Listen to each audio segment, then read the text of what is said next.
guys, welcome back to my channel Clarissa Ponipun. Yeay!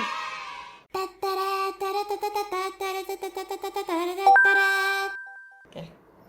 Jadi kemarin aku sempat bikin di Instagram story aku bikin asumsi apa sih? Apa asumsi kalian tentang cosplayer atau influencer? Nah, kita akan coba lihat nih. Di sini kita bisa ada lumayan banyak sih yang memberikan jawaban di story yang ini. Kita mulai mungkin dari yang paling atas aja biar gampang, atau yang dari paling bawah aja ya. Wah, banyak juga. Wah, banyak sekali. Oke, ini udah paling bawah guys. Ini udah paling bawah. Sebelum lanjut ke video ini, jangan lupa untuk like, comment, share, dan subscribe. Juga nyalakan loncengnya kalau kalian ingin menyaksikan lebih banyak video dari Ipun Ipun. Oke, kita langsung masuk ke asumsi pertama. Ada asumsi dari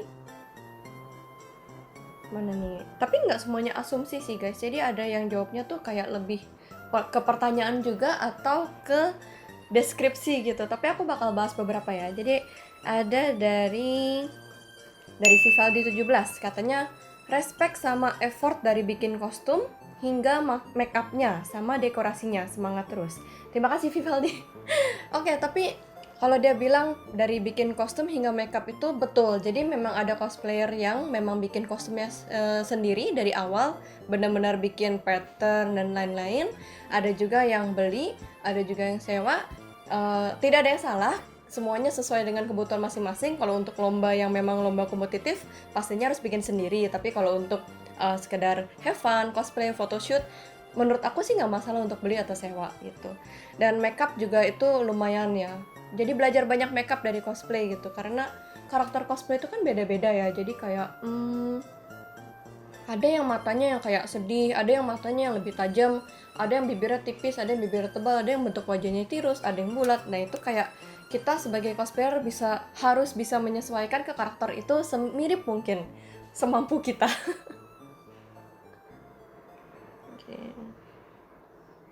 Oke, ada yang bagus juga nih dari Katawa NNNN. Butuh modal lumayan gede kalau mau jadi cosplayer.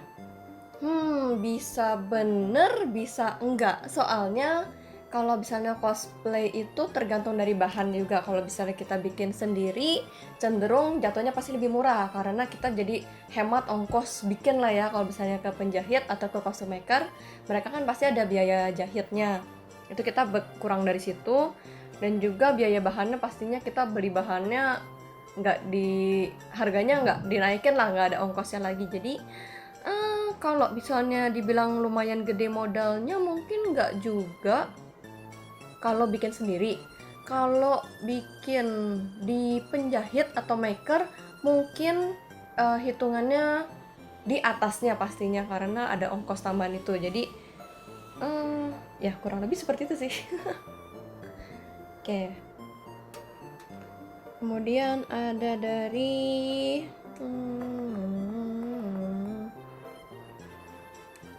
mana ya? Oh, ada yang menarik dari Janitra_Urso. Jadi dia pakai bahasa Inggris ya guys. Dia bilang, they are trying too hard to be perfect. I feel pity for them.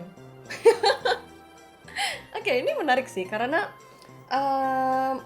untuk dia mungkin dia ngelihat kalau misalnya cosplayer atau ini aku nggak tahu dia konteksnya lagi ke arah yang cosplayer atau influencer.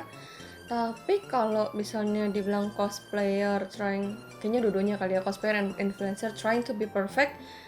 Yes, I think kayak most people pasti berusaha untuk menjadi versi terbaik dari dirinya sendiri ya. Jadi tapi dibilang trying too hard, tergantung orang-orangnya juga sih. Kayak kalau cosplay kan pastinya kita mau semirip mungkin sama karakternya gitu. Jadi mungkin untuk beberapa orang terlihatnya trying too hard to be that character. Tapi kan nggak perlu di feel pity ya menurut aku sih. Soalnya mereka juga have fun dan mereka senang-senang aja melakukan itu. Kecuali mereka terpaksa ya. Kalau terpaksa mungkin kayak kasihan gitu kalau dipaksa. Cuman kalau dia memang ingin melakukan cosplay untuk jadi suatu karakter, terus gitu karakternya juga dia memang suka dan nggak terpaksa, ya menurut aku nggak apa-apa sih kita try hard dikit ya nggak? Kayak push rank. Ini juga ada yang menarik dari Yukurie. Dia bilang melelahkan, jam kerjanya tentatif, kadang cepet, kadang juga pagi ketemu pagi. Ini bener banget sih, ini bener banget. Jadi untuk seorang influencer ya, aku di sini ngomong influencer karena kalau cosplayer itu biasanya kerjanya cenderung lebih ke arah event, persiapan untuk event dan lain-lain. Tapi karena lagi pandemi gini, banyak juga yang beralih ke online platform seperti misalnya kayak Traktir, Patreon dan lain-lain gitu. Jadi mungkin kerjanya juga sedikit lebih waktunya tentatif karena dia bisa cosplay di rumah pagi, lalu kayak diedit segala macam, disiapin buat merchandise atau buat fotoset, kemudian baru dijual ke platform online itu. Kalau bisa influencer, ya kerjanya sih lumayan nggak jelas sebenarnya, jamnya tuh nggak jelas. Kayak kadang kalau lagi santai banget nih, jadi kayak ada musimnya gitu guys. Kayak biasanya tuh bulan-bulan quarter 3, quarter 4 itu udah mulai rame job-job dan event. Karena mungkin menjelang akhir tahun ya, jadi orang kayak mindset tuh kayak udah ke arah liburan. Dan itu tuh kerjanya bisa numpuk banget sih. Tapi kalau misalnya pas lagi quarter 2 itu biasanya lebih agak santai. Terus gitu kayak, kok nggak ada kerjaan ya, kok gabut ya. Begitu ada kerjaan, duer. Langsung pusing. Oke, ada dari Alif_Shinoda39. Di sini dia bilang populer dan susah buat diajak berinteraksi di luar event tertentu. Bisa juga iya, bisa enggak guys. Kalau bisa populer itu kan sebenarnya lumayan dibilang subjektif. Populer itu subjektif, objektif ya sih? Subjektif gak sih? Subjektif, sorry. Populer itu subjektif gitu. Kalau misalnya menurut kalian untuk ukuran aku tuh populer, itu subjektif kan, tapi mungkin menurut orang lain untuk ukuran aku tuh belum populer hitungannya gitu. Jadi itu subjektif dan susah buat diajak berinteraksi di luar event tertentu. Bener sih karena kesatu, kalau misalnya posisinya stranger ya, orang yang kita saling nggak mengenal satu sama lain, belum pernah ketemu, belum pernah ngobrol, untuk diajak ketemuan itu pasti seperti kata nenek jangan ikuti orang asing gitu, jangan nurutin orang asing gitu. Jadi kita kalau belum kenal pastinya kayak lebih berhati-hati dan lebih menjaga jarak, kecuali kalau memang kita udah sering ketemu. Aku sering bilang sih sama teman-teman aku gitu kayak kalau misalnya kita sering-sering ketemu di event tuh lebih enak, karena kesatu kita jadi lebih sering ada waktu untuk kenal di event. Dan di event itu kan memang tempat untuk bertemu dengan orang ya, jadi kayak sesuai dengan tempatnya, sesuai dengan timingnya. Dan juga lama-lama kalau aku udah kenal, ya udah aku kayak teman-teman aku yang sekarang juga, mereka dulu kayak sering datang ke meet and greet, terus kita kayak ngobrol-ngobrol gitu.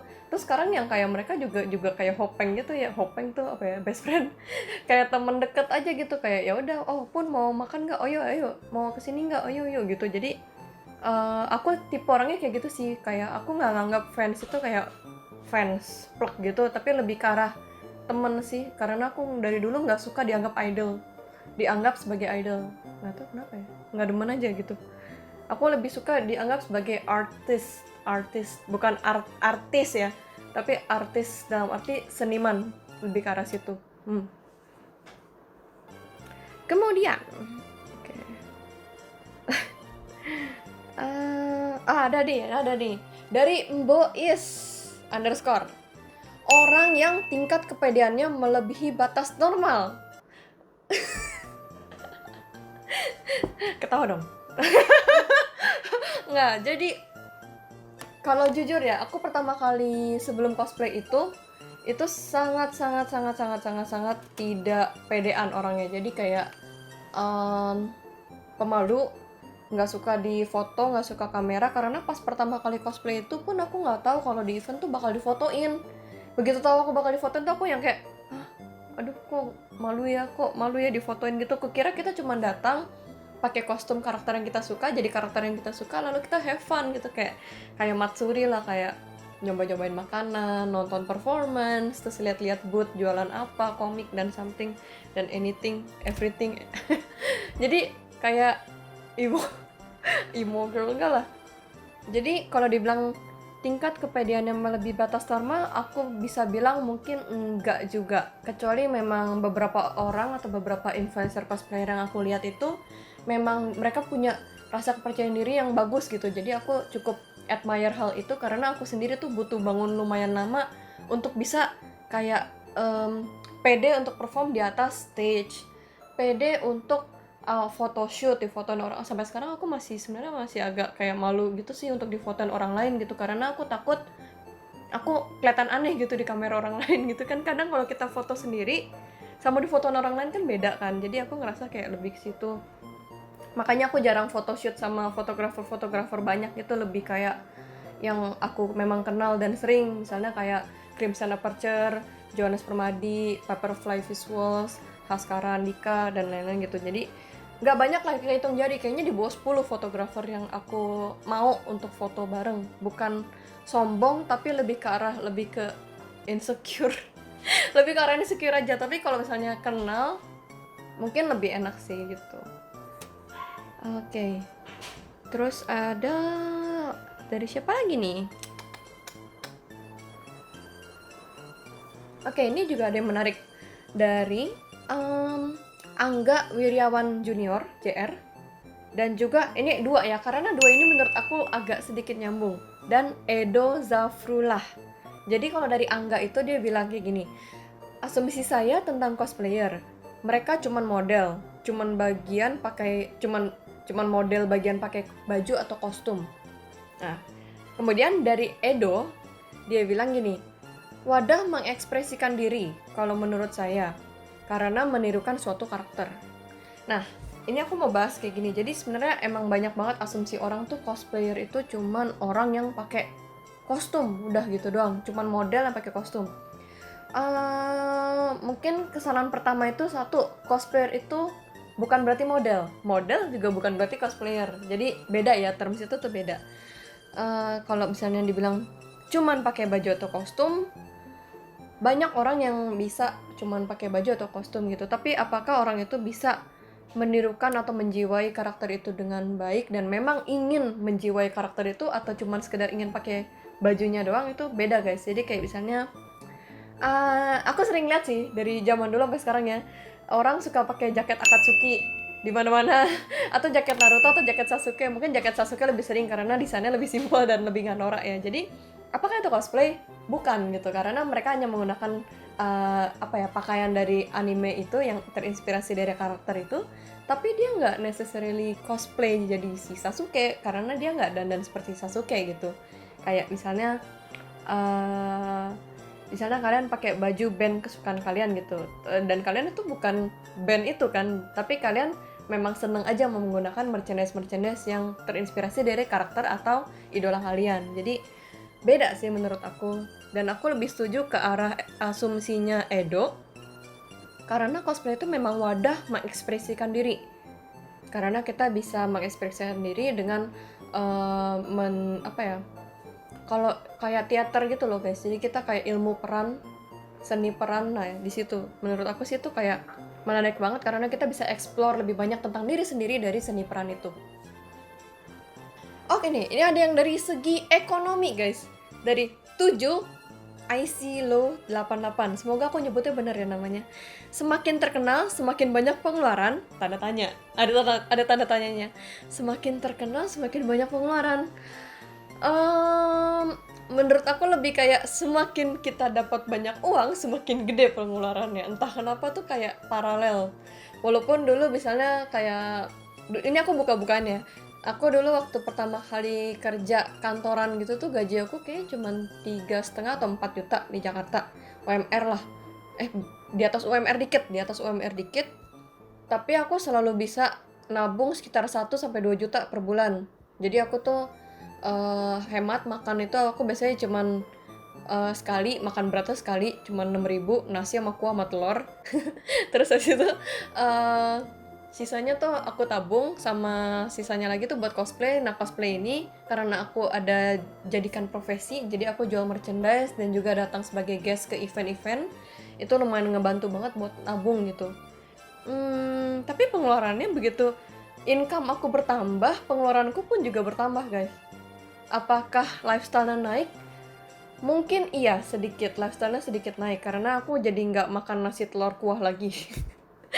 Eh, apakah pengeluarannya itu nambahnya lumayan drastis? Aku bilang sih mungkin nggak terlalu ya. Tergantung, karena semakin aku dapat akses dari income ini, jadi aku bisa bikin kostum yang lebih membutuhkan budget. Dulu sih kayak gitu. Kalau sekarang budgetku pindahnya ke kafe. Jadi aku miskin sekarang. Hmm, terus apa lagi ya? Oh, sama nih dari P Putri 03. Biasanya cosplayer itu banyak uang. Titik 2 V, Pacman. Soalnya kan butuh modal buat beli makeup, kostum wig dan lain-lain. Iya, kita sih butuh uang untuk beli yang pasti yang kita nggak bisa bikin sendiri dengan mudah itu kan satu makeup. Kedua itu wig. Wig sebenarnya bisa bikin sendiri sih, cuman itu effort banget. Dan juga props dan lain-lain bisa bikin sendiri, jadi mungkin lebih hemat. Butuh uang lebih ke situ, tapi banyak juga makeup yang sangat affordable gitu, apalagi yang brand-brand lokal juga bagus-bagus. Dulu aku awal cosplay tuh pakai merek lokal juga namanya La Tulip sama Wardah. Itu juga bagus kok. Maybelline juga oke kok. Maybelline bukan lokal ya, tapi maksudnya harganya lumayan friendly lah. Kalau La Tulip sama Wardah setahu aku sih lokal ya guys, semoga aku nggak salah ngasih info. Nah,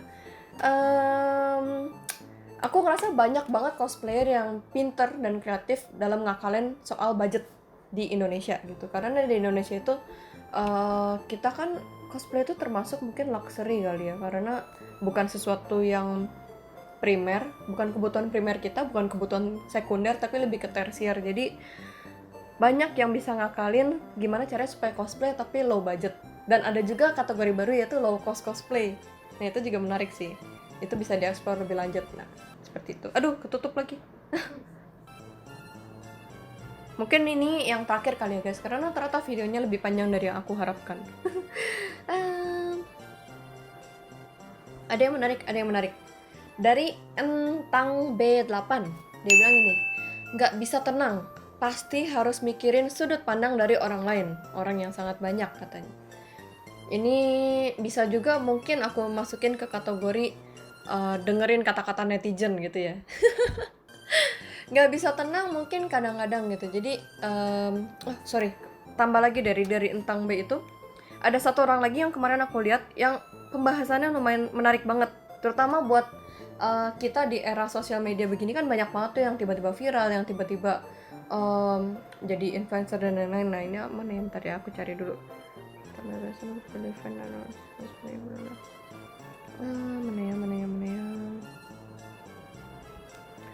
Nih ada tambahan juga dari yos.oi, menderita karena dituntut buat selalu bahagia. Ini aku cari yang sejenis ya. Jadi ini yang lebih topiknya ke arah kayak mental health dari seorang cosplayer atau influencer.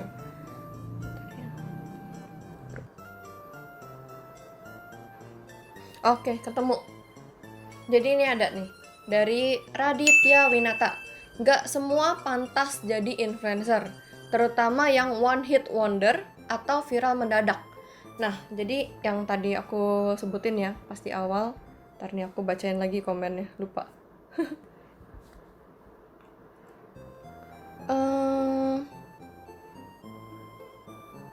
Soal pertama, nggak bisa tenang, mikirin sudut pandang netizen, kemudian menderita karena dituntut buat selalu bahagia, dan juga yang terakhir itu, nggak semuanya bisa pantas jadi influencer atau mungkin nggak semuanya sanggup jadi influencer.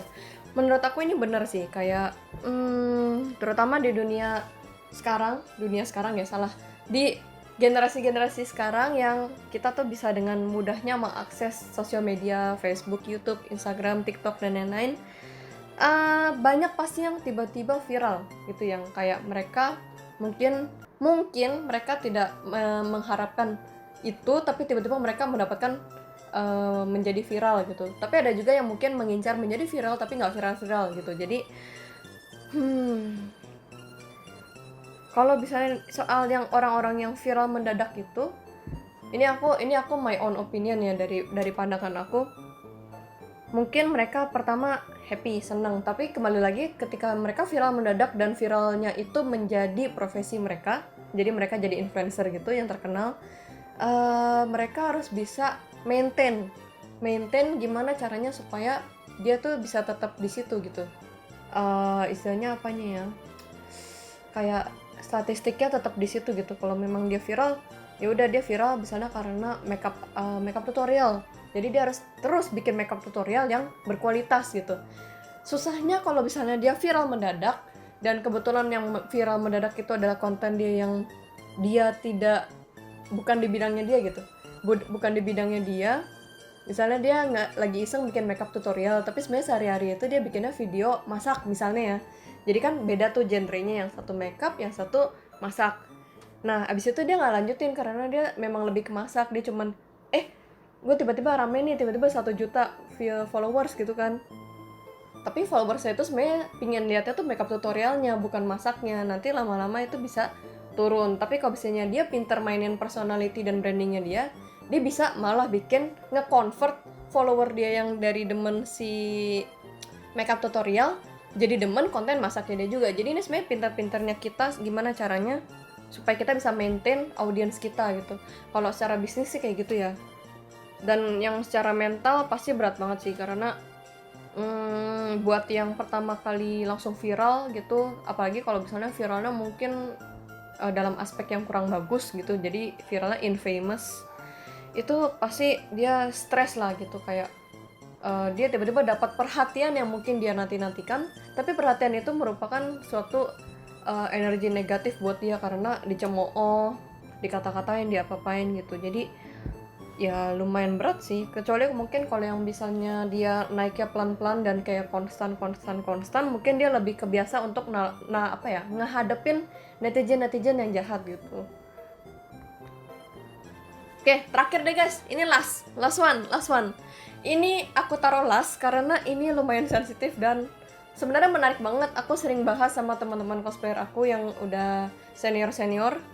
Jadi gini, ini ada dari beberapa orang ya. 1, dari Musashi_Taniyama76. Cosplay adalah seni dan bukan pornografi. 2, dari Angga_A.SPT. Kapuni sekarang kok influencer pada suka pamer belahan ya. 3, udah deh, cuman yang itu doang. Sisanya mirip-mirip. Oke, jadi ini adalah topik yang cukup sensitif di komunitas cosplay juga. Dan kalau di influencer aku nggak tahu ya apakah ini termasuk sensitif apa enggak gitu, karena memang ada influencer yang genrenya ke arah seksi gitu atau grafure gitu. Memang itu suatu kategori menurut aku ya. Itu suatu kategori. Cosplay adalah seni dan bukan pornografi. Ini aku setuju, karena kalau cosplaynya itu sendiri ya memang art gitu, itu adalah seni peran. Tapi apakah cosplay yang mengseksualisasikan karakter yang harusnya tidak seksi, jadi karakternya memang aslinya tidak seksi tapi dibikin seksi, itu menurut aku udah beda ranah, beda kategori. Kalau mau dibilang cosplay karena dia menjadi karakter itu, mungkin bisa dibilang iya cosplay, tapi kategorinya berbeda, mungkin dia lebih ke grafure gitu. Jadi cosplay itu tidak semuanya ke grafure atau pornografi, dan grafure dan pornografi itu tidak selalu cosplay. Jadi itu 2 hal yang berbeda guys. Kenapa kok influencer pada suka pamer belahan ya? Ini juga sempet aku diskusi dan kayak dengar dari masukan dari teman-teman aku, nggak cuma dari yang Indonesia, bahkan tetangga kita yang di Malaysia juga gitu. Jadi ada teman aku di Malaysia, dia cerita gini, kok kalau gimana ya, kenapa kalau misalnya sekarang mau tenar itu harus pamer belahan kayak gitu. Jadi intinya tuh kenapa sekarang tuh kalau mau famous tuh harus seksi. Sebenarnya kalau kita jawab secara gamblang begitu, sex sells itu dari dulu begitu, dari dulu banget. Itu memang basic instingnya manusia kali ya, lebih bisa dibilang ya. Cuma kembali lagi gini, kalau misalnya kalian mau ke ranah situ, ini juga sama sih sama yang teman aku di Malaysia bilang, kamu mau jadi cosplayer grafure yang seksi-seksi supaya follower banyak, ya udah nggak apa-apa, bebas gitu. Tapi jangan nyesel kalau misalnya nanti kedepannya image kamu akan dikenal sebagai ya udah cosplayer grafure, pornografi atau seksual yang terlalu seksualisasikan karakter gitu. Jangan menyesal kalau dibilang seperti itu. Dan apakah kamu siap untuk menerima misalnya kayak kamu selamanya dicap seperti itu gitu. Jadi cap itu akan menempel di kamu. dan mungkin ke teman-teman atau keluarga sekitar kamu yang mungkin kurang setuju kamu melakukan itu. Jadi baiknya memang dipikirkan baik-baik lah gitu. Itu seni, itu juga satu seni. Grafir itu sebenarnya ada juga seni grafir, tapi yang bukan cuman plek gitu, nude gitu, bukan ya. Jadi memang grafir itu memang ada seninya juga. Dari segi fotografi, model, posing, estetika, itu ada, itu ada. Jadi aku nggak bilang kayak itu salah, ini bener, enggak gitu. Karena masing-masing ada kategorinya gitu. Jadi intinya tuh cuma beda kategori, dan orang tuh harus bisa bedain antara yang cosplay bener-bener cosplay sama cosplay yang grafir gitu sih. Oke. Jadi jadi kira-kira itu dia asumsi tentang cosplayer dan influencer di Indonesia. Nah, gimana menurut kalian? Kira-kira ada asumsi-asumsi lain nggak yang kalian kayak kepikiran tapi belum terjawab di video ini? Kalian bisa tulis di komen di bawah. Dan juga jangan lupa, oh aku udah sebut di depan ya tadi, subscribe, like, comment, share, ting dong ting dong. Dan juga see you on the next video. Bye bye, thank you for watching.